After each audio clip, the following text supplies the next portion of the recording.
Okay, so today we are going to talk about loops. So the first thing that we want to know is if you guys have gone over loops before in your classes. So you can just type or you can speak if you have a microphone, whatever works best for you.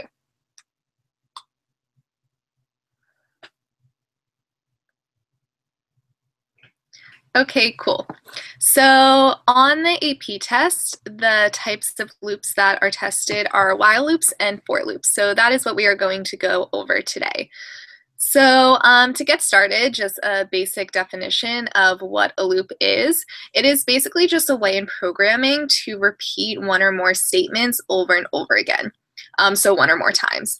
And the point of this is that sometimes you'll have code that you want to repeat. And obviously that takes a lot of time and effort and also space in your program to keep writing that code over and over again. And a loop is just a way that you can write that code in a very succinct, short way that's a lot more efficient. So the first thing that we are going to start out with is while loops. So a while loop is a loop that you want to use when you don't know how many times you want something to run.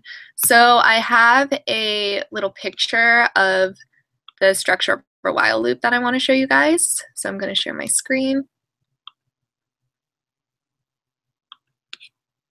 So this is the structure of a while loop.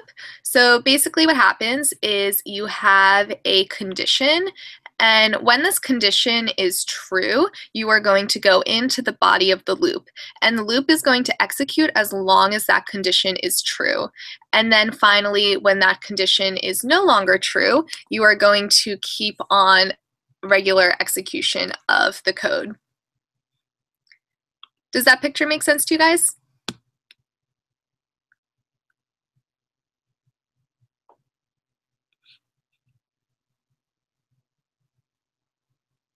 Yep. Okay, cool. And it'll probably make even more sense once we go into the code. So now I have a small while loop example for you guys. So here we just have a basic example of how you write a while loop. So you're always going to have the keyword while, and then inside of parentheses, you have your condition, and then you are going to have brackets that represent the body of the loop. So for this while loop, we are saying while, and then we have a variable I, that's an integer that starts at 10. So while I is greater than 0, we want to execute the code that is in the body of this loop. So I, like I said, starts out at 10. So I is greater than 10. So this code is going to execute that body, and it's going to print out I, which is 10. Then we are going to add 1 to I. So now we go back up to the top of the loop, and we have I is equal to 9. So is 9 greater than 0? Yes, it is. So we go into the loop again. We're going to print out 9, and we're going to add 1 to I. Oh, actually, I'm sorry. This was actually the second example that we were going to do. Sorry about that. Let's go back. I'm going to change this to subtraction. What I had before is actually wrong, and we will talk about why that is wrong in a minute. I apologize for that. So we actually want to start I at 10 and keep subtracting 1 from I every time. I apologize for that once again. So we start I at 10, we print out 10, then we go down and we have I is equal to 9 now because we are subtracting 1 from it. So 9 is still greater than 0. So we are going to print out 9. We are going to subtract 1 from that. I is now going to be equal to 8. And so we are just going to keep going like that until we get I greater than or equal to 0. So if we run this code, then we see it's going to print out all the numbers from 10 down to 1, because once we get I is equal to 1, this loop is going to run, it's going to print out 1. We subtract 1 from I, and so then I is going to be equal to 0. Is 0 greater than 0? Nope, it is not. So then the loop is going to stop executing, and it is going to continue the rest of the code. So does this first example make sense?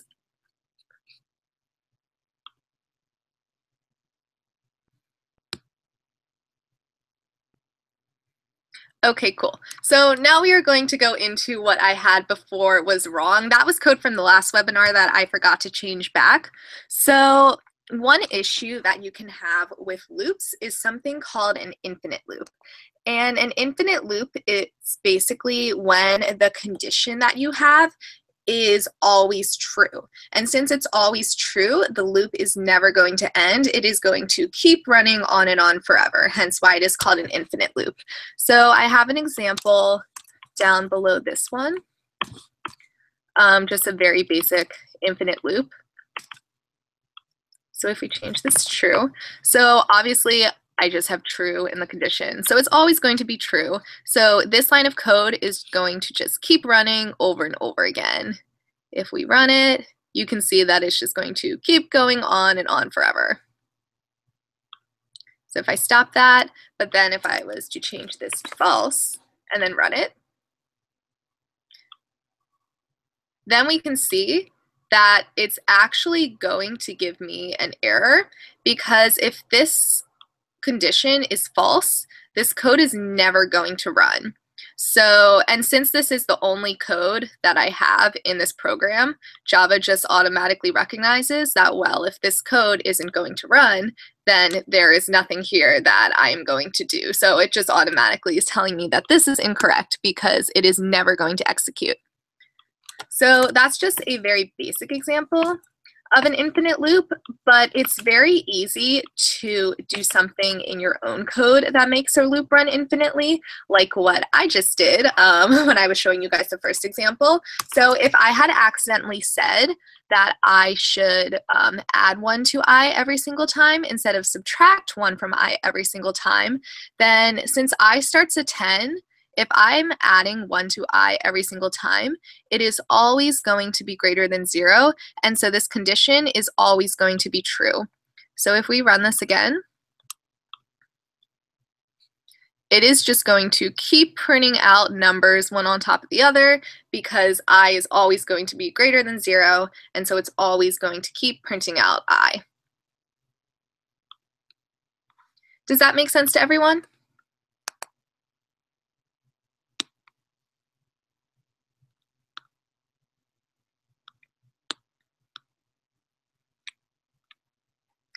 Okay, cool.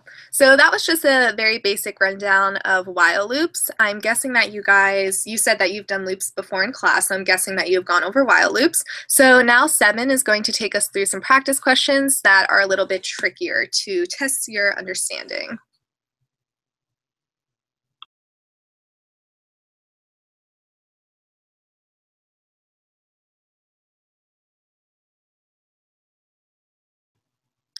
Can you guys hear Seven? Seven, I don't think I can hear you.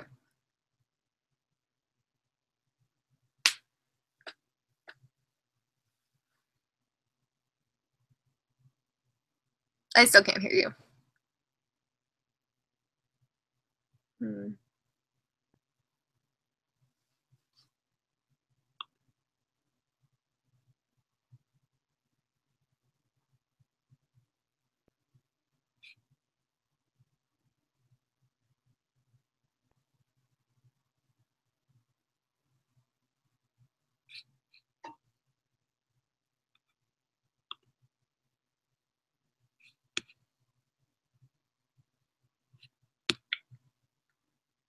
Okay, so if you guys look in the chat, I think Seven's just gonna send you guys the questions, and while you guys are doing them, we'll figure out her mic problem.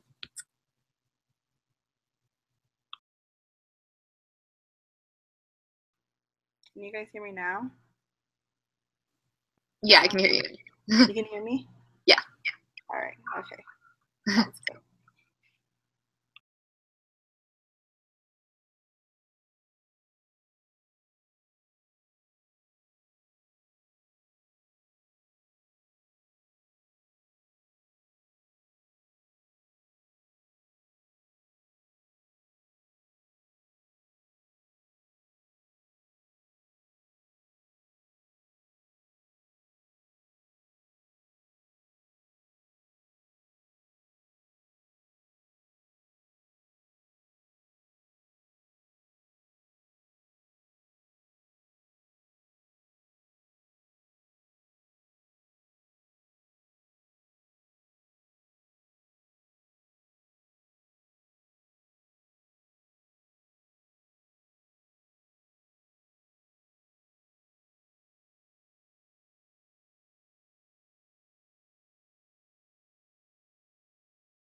I'll give you guys a few more minutes to finish solving the questions.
Okay, I will start going over the questions.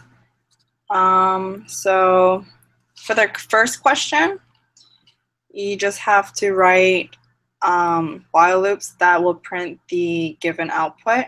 So this is, let me share my screen.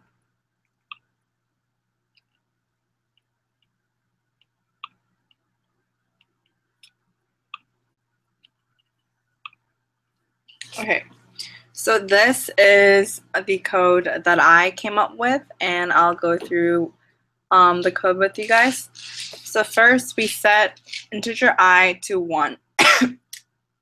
So while I is less than or equal to 5, we are going to create another variable called j, which stores 0. And then while j is less than I, we will print I and then increment j. So when I is equal to 1 at in the beginning, and j is also set to 0. So j is less than I, so we will print out I, which is 1. Then we increment j, and j becomes 1. Now j is not less than I, so we end the loop, and then we print out a line, just like an empty line, the next line. And then we increment I. So then I becomes 2. Now we go back to the beginning of the while loop. I is 2 currently, and this is less than or equal to 5. So we go back to the loop again, and then we set j equal to 0 one more time. And then j is less than I because j is 0 and I is 2. So we print out I, which is 2. Then we increment j, so j is now 1. And then j is still less than I, so we print out another I, which is 2. And then we increment j, and j is now 2. So now j and I are both 2, so j is not less than I, so we end the loop. And then the next line is we print out an empty line, new line, and then we increment I, so I is now 3. We go back to the beginning of the bigger while loop, and then I is 3, and that is still less than or equal to 5. So we go back into the loop. J is 0, j is less than I, so we print out 3, increment j, 1 is less than 3, so we print out another 3, increment j, which is 2, and 2 is less than 3, so we print out another 3. Then increment j, 3 is not less than 3, so we end the loop. Then we print out a new line, and then we increment I to be 4. 4 is less than or equal to 5, so we do the same thing. Set j equal to 0, and then we print 4 while j is less than 4, so that'll print 4 times. And then we print out a new line. Then we increment I again to be 5, and this is the same thing. We set j equal to 0, and while j is less than I, we will print out I, which is 5, and that 5 will be printed out 5 times. And after that, a new line will be printed, and then we increment I one more time, which is 6. Now when we go back to the beginning of the first while loop, 6 is not less than or equal to 5, so the loop ends. So that is the answer to number 1. And I wanted to go over one of the responses that you guys gave me, and that is, hold on. That is this answer. So in the beginning, you set I to be equal to 1. Then while I is less than or equal to 5, you run the inner loop. So currently I is equal to 1, and then you said int j is equal to I. So j is currently also 1. Now while I is less than or equal to j, which is true because 1 is less than or equal to 1, you do system.out.println I. So you print out 1. Then you increment j, so j is now 2. And then we go back to the second inner while loop, and then we check the condition I is less than or equal to j. So I is currently 1, and j is currently 2, and I is less than 2, so you print out another I. Then you increment j, and j is now 3.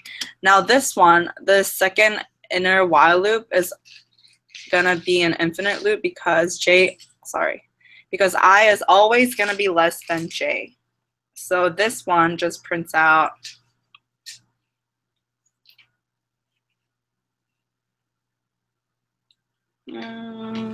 it's just an infinite loop of just printing out 1.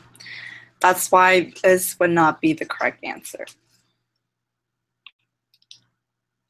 Okay, and then the second question. Given the following code, what are the final values for variable 1 and var2? So I will go over a good question with you. Okay.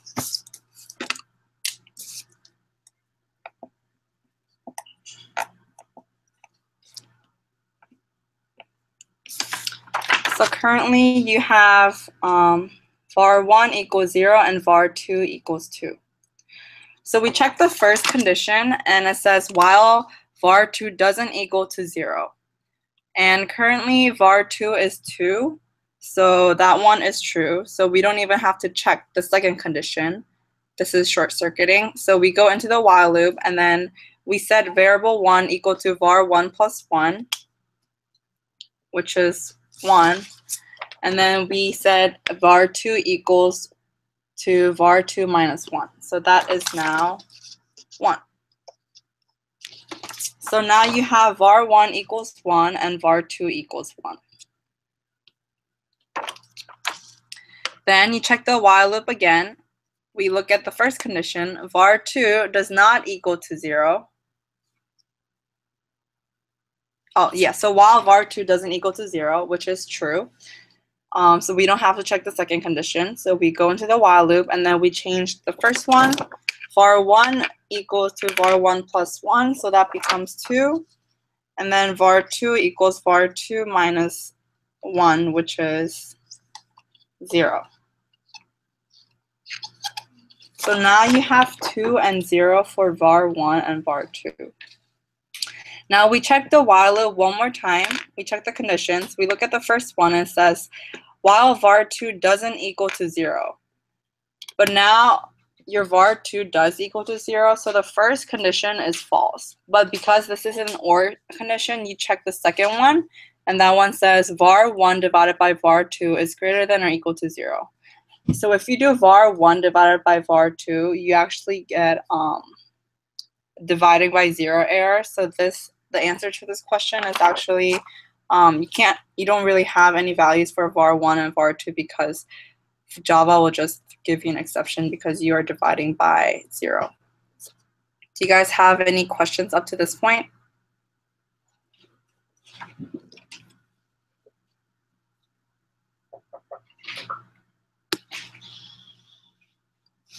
Okay, good.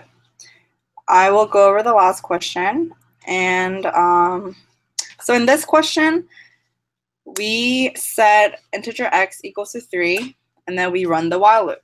So the condition for the while loop is while x is greater than 0. So currently x is 3, so 3 is greater than 0. Then we print out the line 3. And then there's no other condition or you don't really change your condition here, so your x is still 3, and then you just keep running the while loop over and over again because your x value never changes, and 3 is always going to be greater than 0. So this is an infinite loop. Any questions on this one?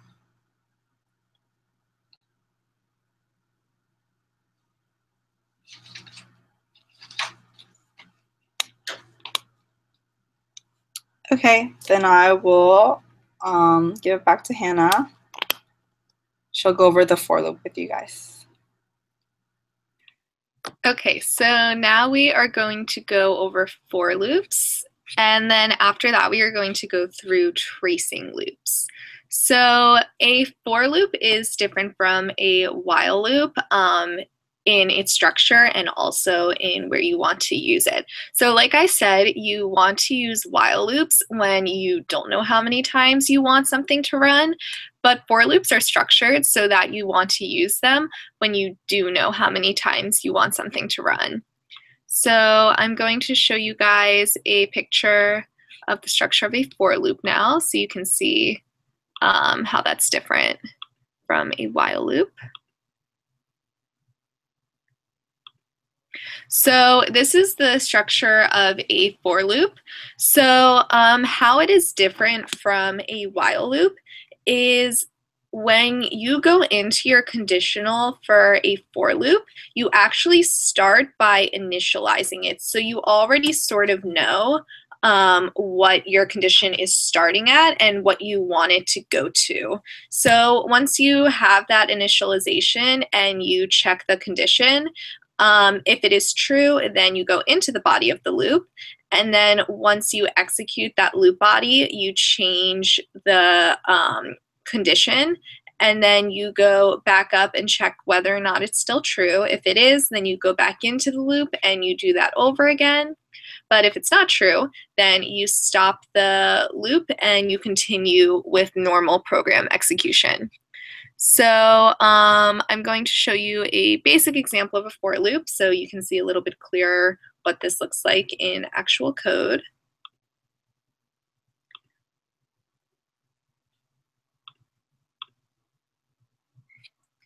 Okay, so if we go back to Eclipse here, let's comment this out. And then let's go down to for loops.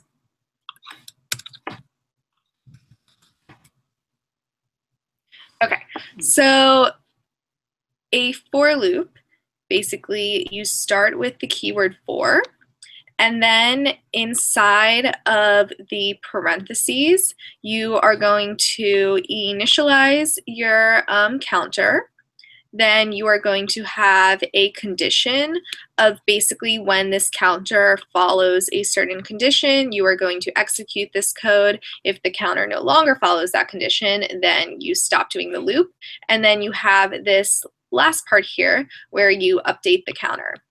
And then inside brackets, you have the body of the loop. So this is just a little comment stating all of that. So you have the keyword for, you initialize your counter, you have that counter condition, and then you update that counter. So in this simple example, we have an integer sum that we are starting at 0. And then in our for loop, we are starting with initializing our condition. So like with how the while loop, we actually had to initialize this variable outside of the loop. In a for loop, you actually get to initialize it inside the loop. And that's why for loops are good for when you know how many times you want it to run, because you can do this succinctly in one line of code, and it easily tells you how many times. So we have our counter I is starting at 0. This loop is going to run while that is less than 300, and each time the loop runs, we are going to add 1 to I. So then in the body of the loop, we just have our variable sum, add I to it. So this loop is just basically printing out the sum of all the numbers from 0 to 299, because this loop is going to run from 0 until I is less than 300. So that is something else to keep in mind that is very easy to confuse, that if we had less than or equal to 300, this would run from 0 to 300, but we have less than, so it's actually only going to run to 299.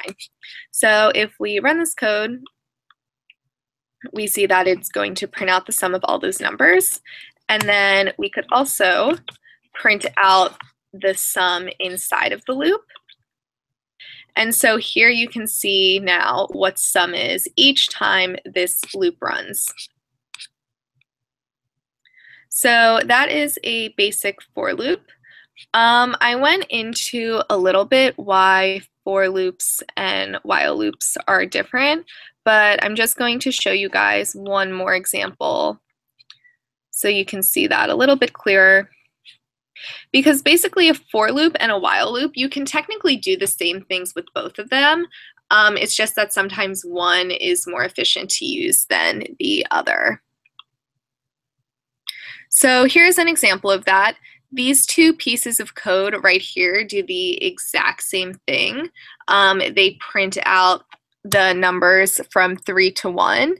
But you can see that in a for loop, the code looks a lot cleaner and uses a lot less lines than a while loop, because we can initialize our condition inside of the loop. So we can start x equal to 3 while x is greater than 0. We're going to print this out, and we're going to subtract 1 from x each time the loop runs. Versus in the while loop, we initialize x to 3 up before the loop, and then we say while x is greater than 0, we're going to print out x and subtract 1 from it. So does that make sense, the difference between for loops and while loops and just for loops in general?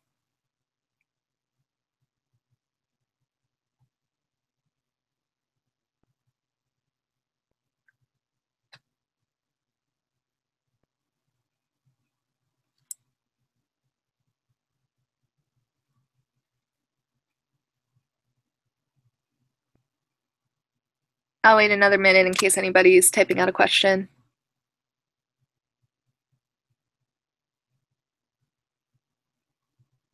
Yes? Okay, cool.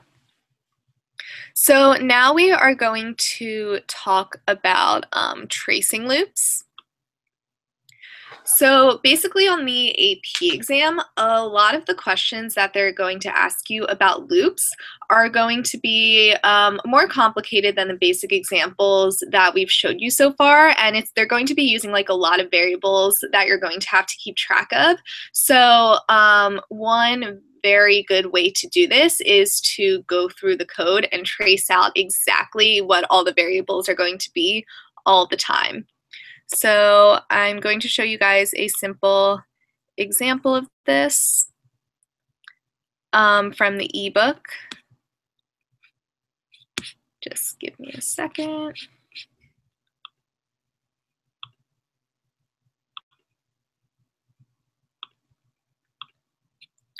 Okay, so we can see here in the ebook, and so you guys can access this code yourselves also.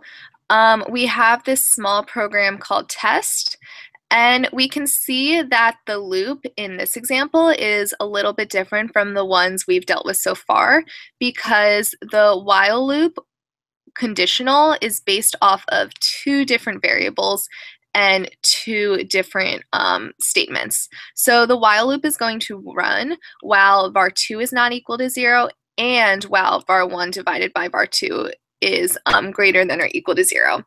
So a question on the AP exam might ask you what are the values of var1 and var2 after this code runs. It might ask you what is the program going to print out. Something like that can be a little tricky to figure out with just by looking at this. So what you want to do is write out all of the variables and trace through everything yourself. So if we look off to the right, the ebook is going to do this for us. So it starts out by writing the initial value of var1, which is 3, the initial value of var2, which is 2, and then we go into our while loop and we check to see if var2 is not equal to 0, which it is not, and we check to see if var1 divided by var2 is greater than or equal to 0, which 3 divided by 2 is greater than or equal to 0. So we go into the loop and we have var1, we're going to add 1 to it, and then we are also going to subtract 1 from var2. So now we can see off to the right the value of var1 and var2 change. And so then we go back up to the top of the loop and we check to see if var2 is still not equal to 0. We can look to the right at what we've written down to check that. It's not, it's equal to 1. And then we check to see if var1 divided by var2 is still greater than or equal to 0. And it is. So we go into the code again. Now var1 is going to be equal to 5, var2 is going to be equal to 0. Now we are going to go back up to the top of the loop and we check our first condition. Is var2 not equal to 0? It actually is equal to 0. So now we know that this whole condition is no longer true, and the loop is not going to execute again, and we are going to continue normal execution of the program. Yep. So one thing to notice about this code is something that we talked about a little in our webinar last week, which is that this condition statement, when it runs the last time, it is going to short circuit because it is an AND statement. So we talked a little bit last time about how if this was an OR statement, then we would still have to check to see if var1 divided by var2 was greater than or equal to 0. And if we got to that, then it would run and we would do division by 0, and this code would fail because in Java you can't have 5 divided by 0. Anything divided by 0 is an error. But since this is an AND statement, you know that both parts of it have to be true. So if we check the first statement, var2 is not equal to 0, and we see that that's false, we know that we don't even have to check to see if the second part of it is true, because no matter what, the whole statement is going to return false. So this part doesn't even run, and that's why it doesn't return an error. So that's just a little review on short circuiting. Does anyone have any questions about this so far?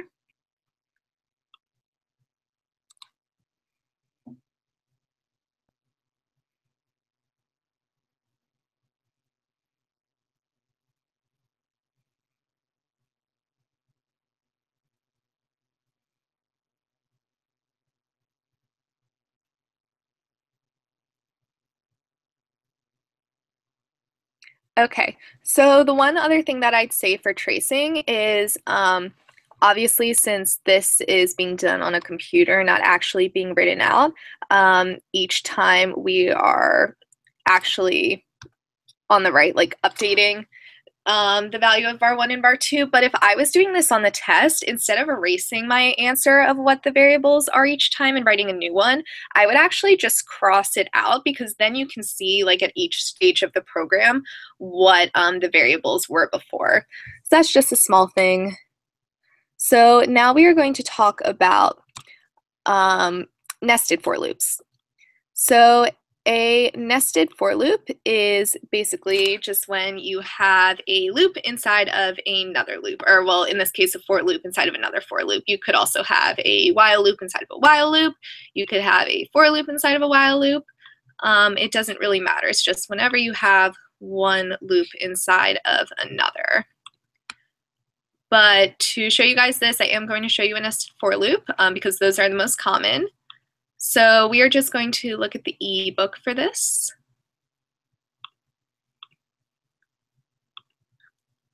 So here we have an example of a nested for loop. You can see that we have this outer loop that is going to run while row is less than 5. And then we have an inner for loop that's going to run while call is less than 10. So basically for each time this for loop goes through once, this for loop is going to run the entire way through. So if we run this code, you can see that it's going to print out a rectangle like this. And it's basically going to do this because we start row at 0, and we execute this inner for loop once. And each time this inner for loop executes, we're going to print out a star. And we can see from our condition at the top here, we are going to execute it starting at 0 up until 10. And each time we are adding 1 to call, so that tells us that this loop is going to run 10 times. It's running from 0 to 10, up until 10, not including 10. So that's just going to print out 10 stars in a row, which we can see this first line. Then we get out of the loop and we are going to go to a new line with this statement. Then we go back up to the top of our outer for loop, and now row is going to be equal to 1. This condition is still true. So we go back into our inner for loop, and it's going to do that exact same thing again. It's going to print out 10 stars. And so we are going to do that 5 times since this outer loop is running from 0 up until 5. And so it's going to end up giving us this pattern. So one thing that I'd also like to point out is that all of the loop examples that we have seen so far with for loops have had the counter in our conditional always update by 1, but it doesn't have to update by 1 each time. We could have also had row update by 2 each time. We could have had row times equals 4. It doesn't really matter. We just need it to increment by a certain value each time. Does that make sense so far?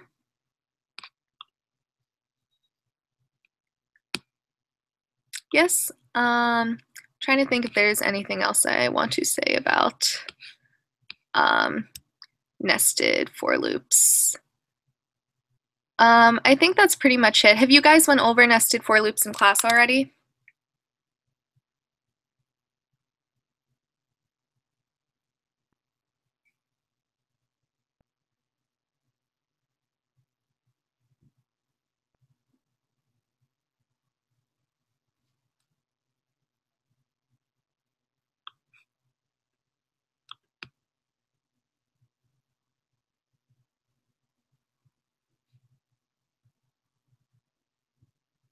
No, you haven't, Rachel. So does what I'm saying about nested for loops make sense so far, though?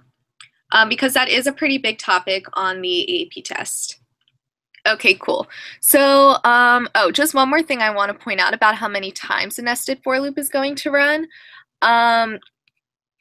Basically, since you're doing this inner for loop, however many times you run the outer for loop, the amount of times that the whole thing runs is actually multiplication. It's the time that the inner loop is going to run times the amount of times the outer loop is going to run. So for example, for this first question, it is asking how many times this code will print out a star. So we have this outer for loop is going to run from 3 up until 8, so that's 3, 4, 5, 6, 7. So it's going to run 5 times up until 8. And then this inner for loop is going to run 4 times because it's running from 1 until 5. So you can just multiply 4 times 5 to get that this whole loop is going to run 20 times. Does that make sense?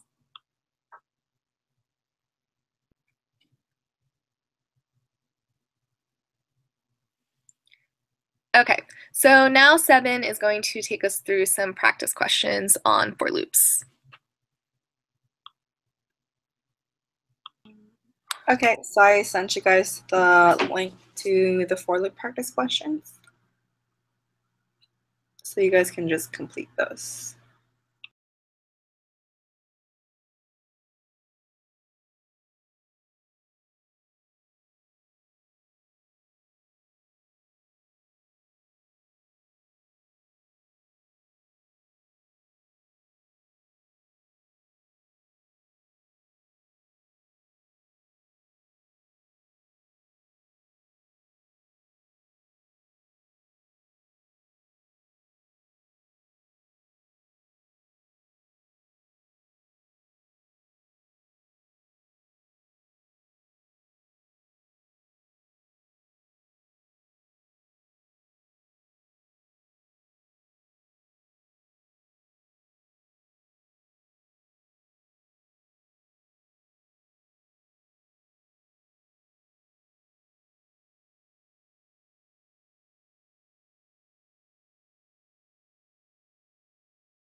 Okay, so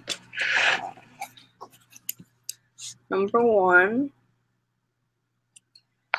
So if you look at the code, we first start out with an empty string result right here.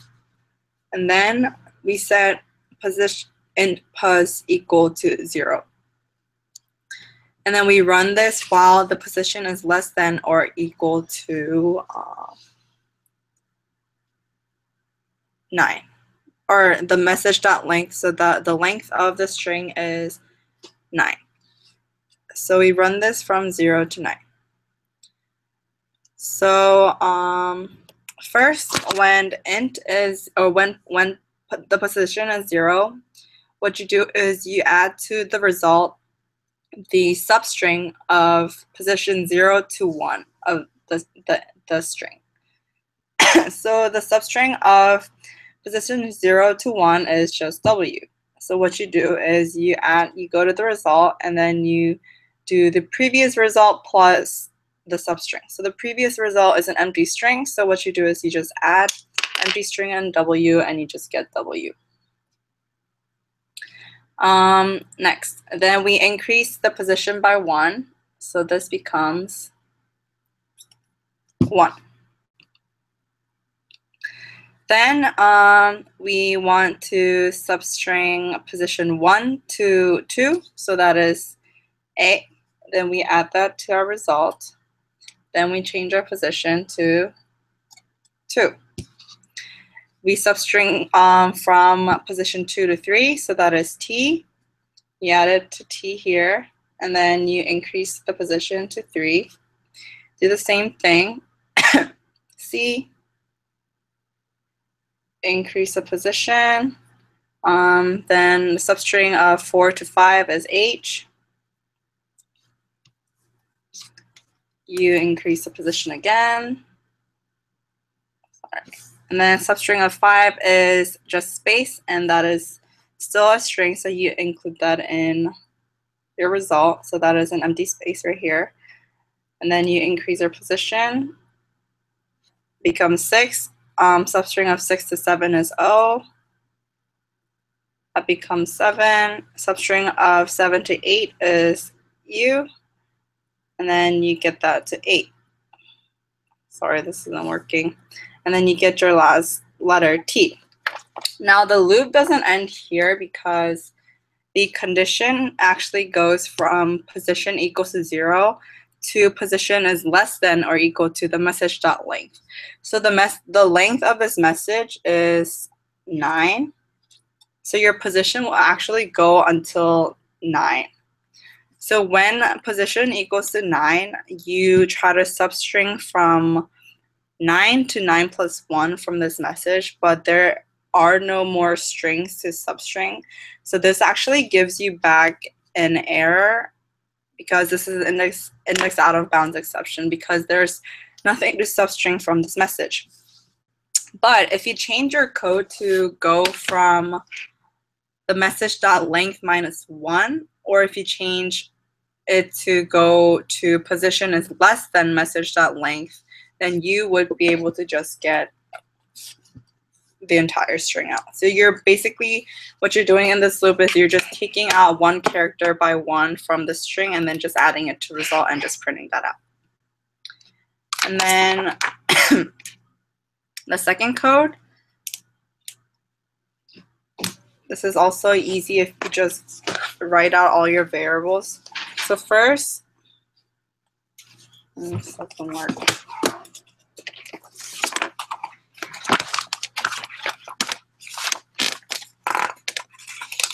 Okay. Yeah. So first, in the first for loop, you have I is equal to 0. Then you have, in the second for loop, which is the nested for loop, you have j equals 0. You print out a star. Here, this is what we're printing out. And then this is actually system.out.print line. So every time you print out something, it'll go to the next line. Then you increment j. So j becomes 1. And j is not less, oh, actually, hold on. Sorry, my bad. Let me start over. I is equal to 0.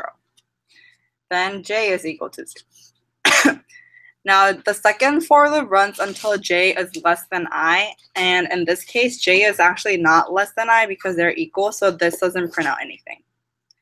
Then you go to the second one where I equals 1 and j equals 0. So j, because j is less than I, it'll print out the first star. Then you increment j, and j is now 1, and 1 is not less than 1, so this loop is over. Then you increment I again, I is 2, and then j equals 0. So 0 is less than 2, so you print out another star.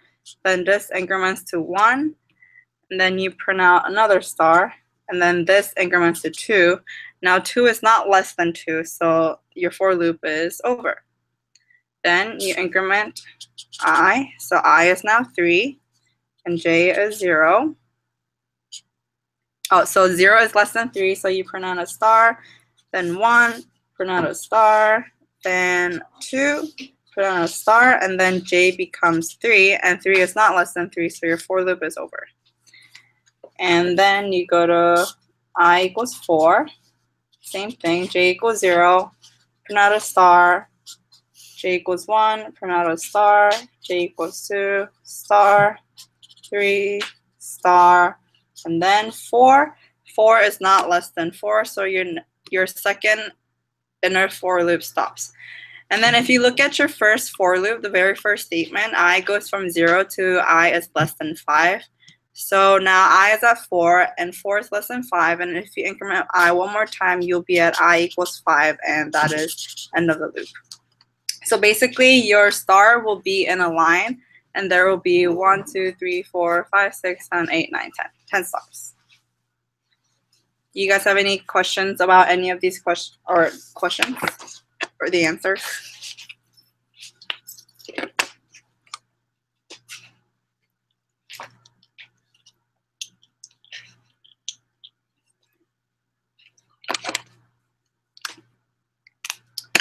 All right, so that is the end for today. Our next webinar will be this Sunday at 8 on arrays. So hope to see you guys there. And do you have anything else to say, Hannah? Nope, I think that's it. Have a good week, guys. All right, bye. Bye.